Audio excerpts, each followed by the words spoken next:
Hey everyone, and welcome back to the channel.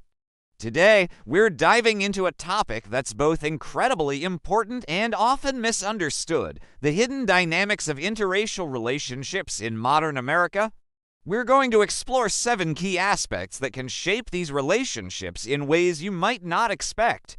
This isn't about creating division, it's about fostering understanding, empathy, and stronger connections. Whether you're in an interracial relationship, thinking about one, or just want to be a better ally and friend, this conversation is for you. First up, let's talk about the privilege gap. This is a big one. Privilege isn't about having an easy life. It's about certain societal advantages one partner might have due to their race, which the other partner doesn't. For example, a white partner might never have to think twice about being followed in a store, dealing with a microaggression at work, or how they're perceived by law enforcement. Their partner of color, however, likely navigates these realities daily. This difference in lived experience can create a gap in understanding. The partner with more privilege might unintentionally dismiss or downplay their partner's experiences, not out of malice, but from a sheer lack of personal reference. It's crucial for the privileged partner to listen, believe, and learn rather than trying to rationalize or explain away their partner's reality. Acknowledging this gap is the first step toward bridging it. Next, let's unpack the weight of family history and cultural baggage. Each partner brings their own family's story and cultural heritage into the relationship. For a partner of color, this history might include stories of struggle, resilience, and systemic oppression. For a white partner, their history might be one of assimilation or immigration with a different set of challenges and privileges. These differing histories shape values, perspectives on the world, and even parenting styles. Sometimes, families might bring their own biases or fears to the table, making things even more complicated. It's not about judging these histories, but understanding how they influence your partner's worldview and your life together. It requires patience and a willingness to learn about a history that is not your own, but is now part of your shared story. The third dynamic is what I call cultural code switching fatigue. Code switching is when someone adjusts their style of speech, appearance, or behavior to fit into a particular social context, often the dominant culture. A person of color might code switch at their partner's all-white family gathering or a corporate work event to feel more accepted or to avoid standing out.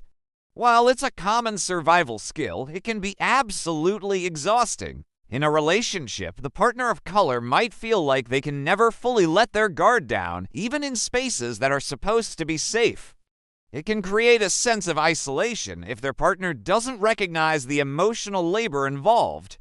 A supportive partner can help by creating a home environment where no code switching is needed and by being mindful of social situations that might be draining for their partner. Now for number 4, navigating the exoticism trap.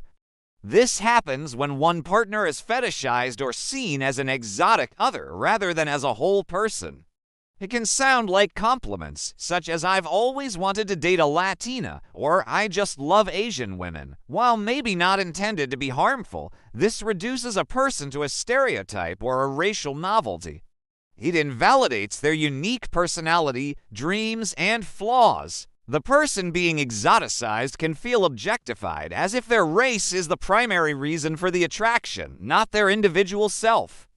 A healthy relationship is built on seeing and loving the person for who they are, with their culture being a part of them, not the sole definition of them. It's the difference between appreciation and objectification.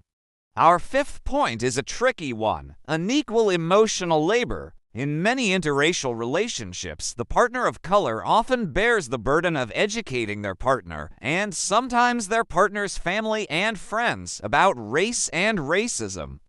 They become the default spokesperson, the educator, the one who has to explain why a certain comment was hurtful or why a particular news event is so deeply painful.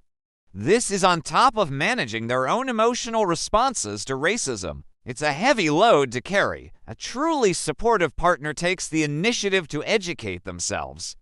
They read books, follow activists, listen to podcasts, and do their own research. They don't rely on their partner to be their personal encyclopedia on race.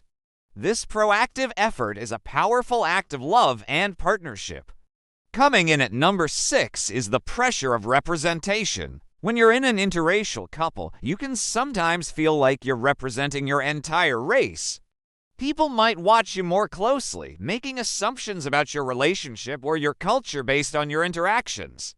There can be an unspoken pressure to be the perfect couple to prove that love conquers all or to defy negative stereotypes. This can be stressful. It's like you're constantly on a stage. It's important for couples to remember that their relationship is their own. It doesn't have to be a symbol or a statement for anyone else. Your only responsibility is to each other, not to the expectations or curiosities of the outside world.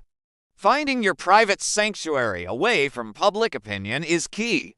Finally, our 7th dynamic, parenting across racial lines. This is where all these other dynamics often come to a head. When you have children, you're not just blending to cultures. You're raising a child who will have their own unique racial identity and experience.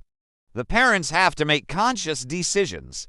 How will you teach your child about both sides of their heritage? How will you equip them to handle racism? What will you tell them about their identity? The white parent must actively work to understand the challenges their child of color will face, challenges they themselves never experienced. It requires having uncomfortable conversations early and often, and creating a home that is affirming of their child's entire identity. It has a profound responsibility to raise a child who is proud of who they are and resilient in the face of a complex world. So there you have it, 7 hidden dynamics that can impact interracial relationships. Recognizing them is the most important step.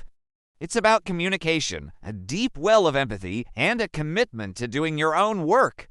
These relationships can be incredibly beautiful and enriching, offering a unique opportunity to expand your world and build a love that is truly understanding. It's not always easy, but the work is always worth it. If you found this helpful, please give this video a like and subscribe for more conversations like this. What are some dynamics you've experienced or witnessed? Share your thoughts respectfully in the comments below. Thanks for watching.